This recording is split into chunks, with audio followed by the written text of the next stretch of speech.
So good day everyone, I am Giselle Fontenegra, the first reporter of the Group 5, and we assigned to discuss the topics about human flourishing as reflected in progress and development and a good life. So first, let's discuss about the human flourishing as reflected in progress and development. So at the end of this chapter, the student should be able to critique human flourishing vis-a-vis the progress of science and technology, explain Haeckel's paradigm of development, and differentiate it from the traditional notions of growth and consumptions. So first, let's define what is human flourishing. It comes from the Greek word eudaimonia, used by Aristotle.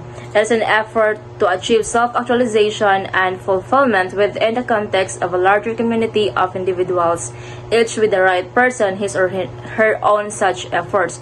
So when we say eudaimonia, means the human flourishing or a life well lived rather than simply feeling happy, and it means striving to become your best self and find deep fulfillment while also respecting that others are doing the same within the community.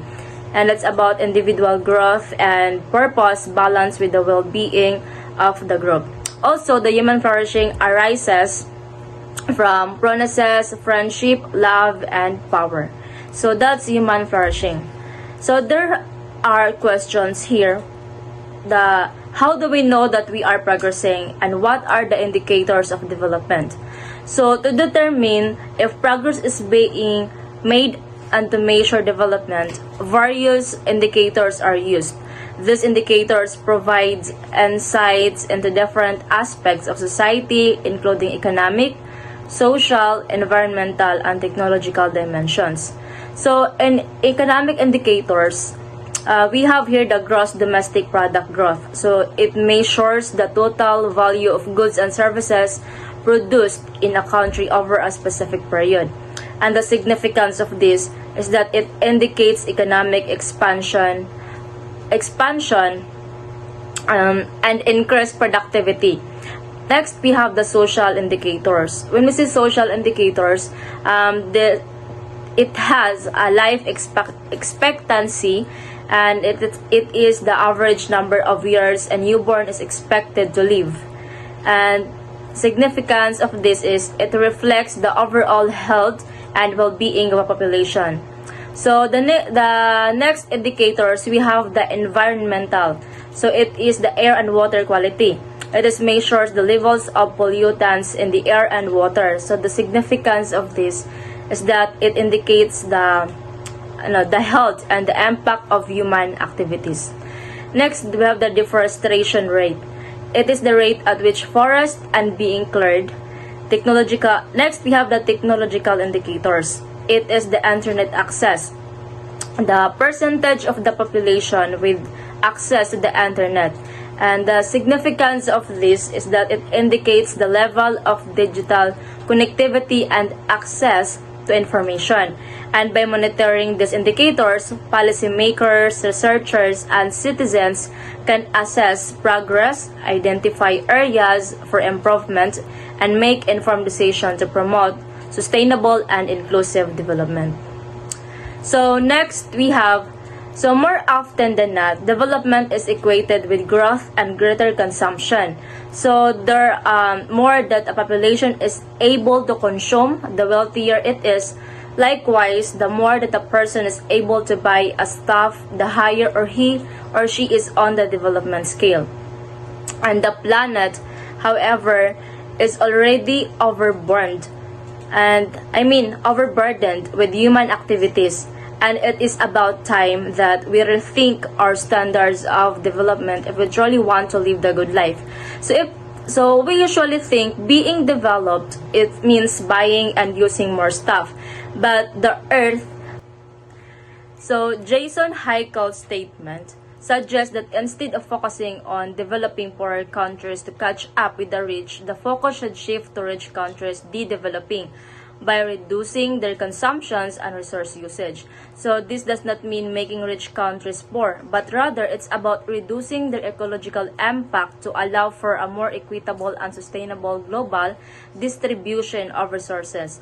So Heikel argues that overconsumption in wealthy nations is a primary driver of global ecological crisis, and reducing this consumption is essential for global sustainability and to allow poorer nations to meet their needs.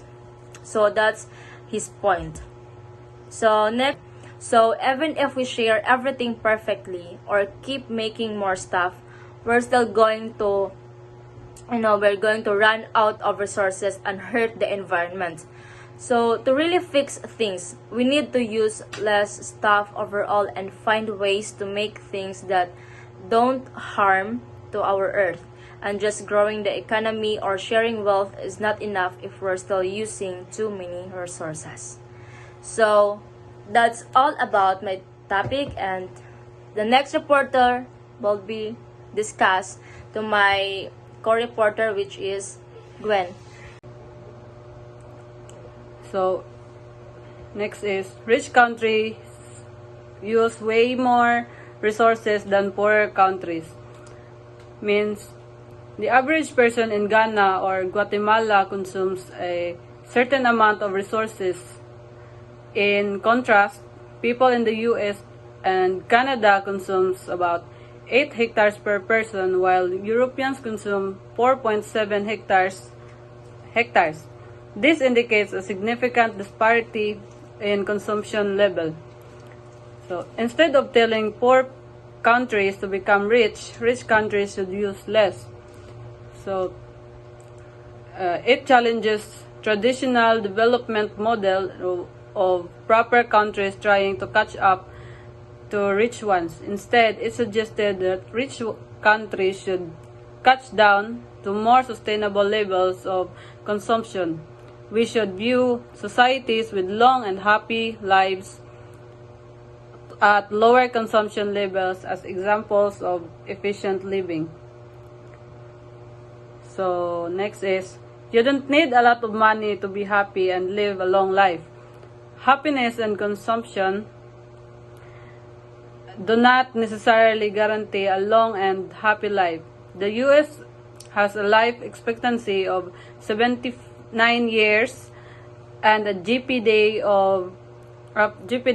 per capita of $33,000. However, countries like Cuba achieve comparable life expectancy with overconsumption concerns when people in middle and high income countries says overconsumption is putting our planet and society at risk. They are recognizing that excessive production and consumption lead to problems such as climate change, resource depletion, waste and pollution, and inequality. Next is language of transition. The language of we use to talk about reducing overconsumption and unsustainable growth affect whether people accept or reject the idea. So the goal of transition is many thinkers and So, I am the last reporter of Chapter 5, and by the way, I'm Jansel Sisinadhan, and in my topic, it talks about a better future. So, it's not enough to just say that growth is bad. If we only reject growth, we don't give people a clear idea of what to aim for. So instead, we need a positive vision of the future, something that focuses on improving life, happiness, and fairness for everyone. So, and the next is quality, not quantity. So in this slide, it talks or having more and more things doesn't always make people happier. Like for example, buying new gadget or clothes may feel good at first, but it doesn't always improve our lives in the long run. And also, true progress should mean living better, like having more free time, good health, strong friendship, and a safe environment.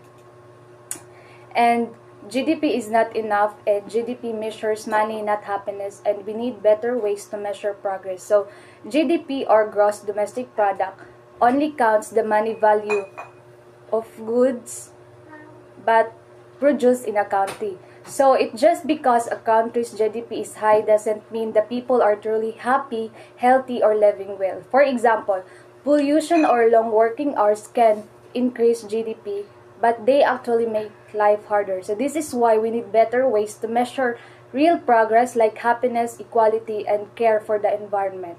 And learn from Buen Weber. So in Latin America, people talk about Buen Weber, which means good living. So this idea teaches us that life is not about endless wealth, but about living in harmony with nature and in strong community. So instead of competing for more and more, the focus is on balance, caring for others, and loving the earth.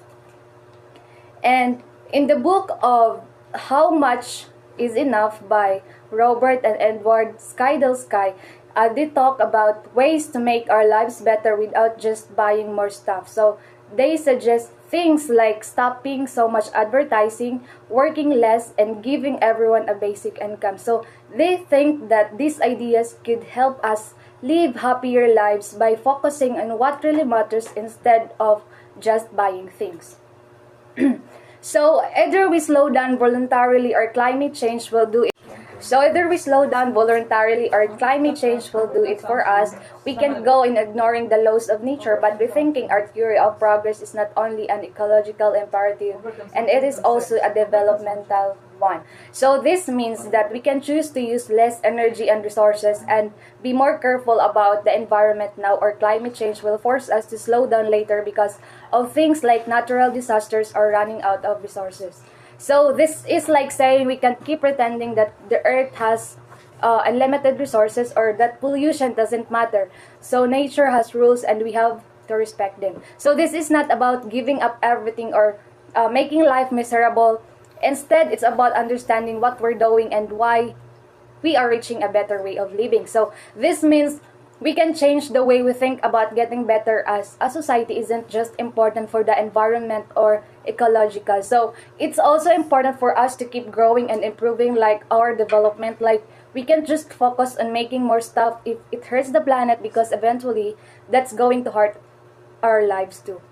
So we don't have to give up everything to fix things, but we just need to understand what we're doing and find a better way of living.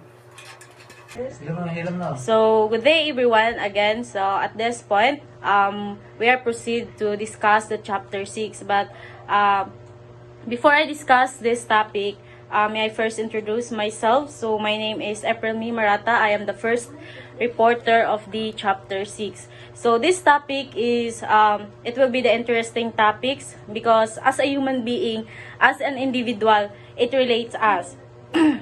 So this topic is a chapter 6 entitled The Good Life. So, but before we talked about the good life, this will be the learning outcomes. At the end of this chapter, the student should be able to, number 1, explain the concept of the good life as posited by Aristotle. Number 2, define the good life in their own words. And the last one, number 3, examine shared concerns that make up the good life to come up with innovative and creative solutions to contemporary issues guided by ethical standards. So now, let's explain, or I will discuss to you about the good life. So the good life, so I have a question. How would we say that you are living in the good life? Or do you consider yourself right now in your status that you are living in the good life? So according to the book, every one of us pursues the good life. No one individual rather, or none of persons does not want a good life. Each one of us as a human being, we do a certain things, we do our best, we give our full efforts in order to achieve the life that we want, because we want to achieve the life that makes us happy, that makes us satisfied or content. So like for example, studying hard, being responsible person, we do that things not only because of ourselves, but also for our family and to our loved ones. In order that the good life, each one of us, even though there's a lot of definition that we can read or that we can gather, but however, it depends on us as a human being how we define a good life, or how we define that is life, or that kind of life is living in the good life.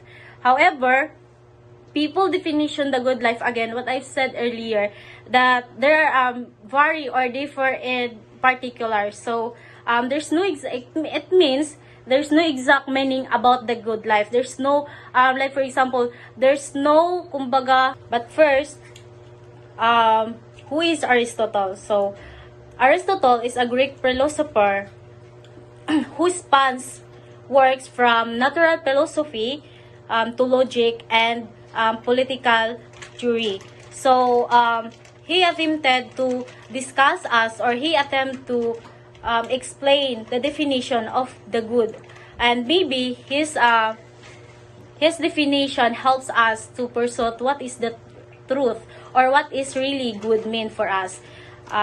So Aristotle works had a profound impact on Western philosophy and continue to influence various fields today. So even though Aristotle is not, we cannot see Aristotle in person, but still his idea believes us or help us in order to learn.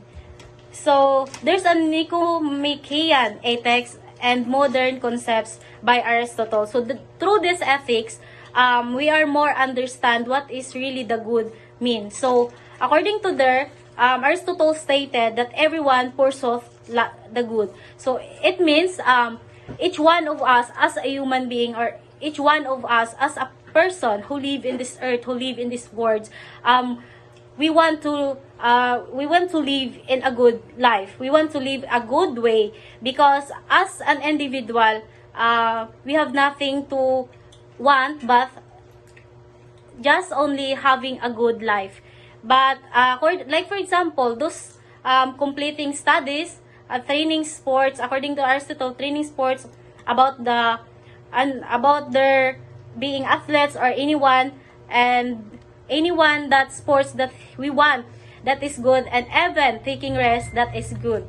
But however, what I said earlier, there's no clear, or there's no exact meaning what is really good, because it depends on the person, it depends on the situations, or even the circumstances, how we define good. Like for example, for us, we think that is good, but but in this case, Aristotle is explained that good is characterized by happiness, springs from doing well and living well. But there are a further discussion about what is really good mean, that only happiness. But for the further discussion about the Nicomachean ethics and modern concepts, so the rest of the reporter discuss about it. So let's continue. Good day everyone, I'm Markley J. Beltran, and now I'll be continuing the chapter 6 about good life. The relationship between science, technology, and society. The human condition emphasizes the importance of personal development and striving for excellence in various roles, such as being a student or an athlete. Each individual has the potential to become the best version of themselves by fulfilling their passions. Happiness, according to Aristotle, is distinct from fleeting pleasures. It is rooted in living a virtuous life. This means engaging in activities that reflect excellence and contribute positively to oneself and society. For example, a student who studies diligently not only seeks good grades but also cultivates discipline and knowledge. leading to a deeper sense of fulfillment. So I'm the last reporter of Group 6. By the way, I'm Jenny Ochea. So in conclusion, in a good life, so Aristotle believed the good life or eudaimonia isn't just feeling, it's about living well and doing well. So Aristotle taught that the good life, he called it eudaimonia, isn't just a feeling happy all the time. So it's about living in a good way and doing good things, and so it's not just about feeling good, but also being good and doing good stuff. So the first one is the purpose.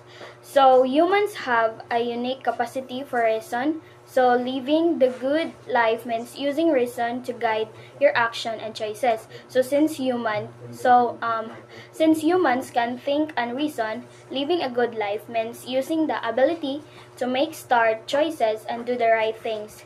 So let's live well. So next is the virtue. So developing virtues character traits is key. So virtues like courage, honesty, generosity, and justice are habits that helps you navigate life in a balanced way. So it's really important to build good habits like being brave, honest, kind, and fair. So these habits help you deal with life in a good and balanced way. So let's just practice being good. So next is balance. So Aristotle emphasized the golden mean. So this means finding the right balance between extremes in your actions and emotions. So it is important to find the sweet spot in everything. So don't go too far in one direction or the other. So find the right balance in what you do and how you feel. So next is the activity.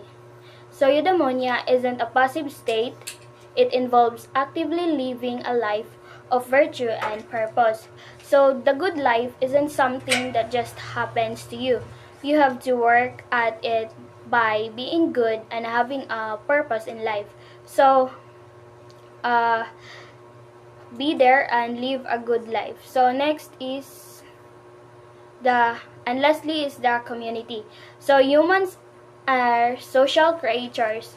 Living the good life includes participating in your community and contributing to the common good. So we're all connected. So living a good life means being involved in your community and helping others. So be a good neighbor and make the world a better place.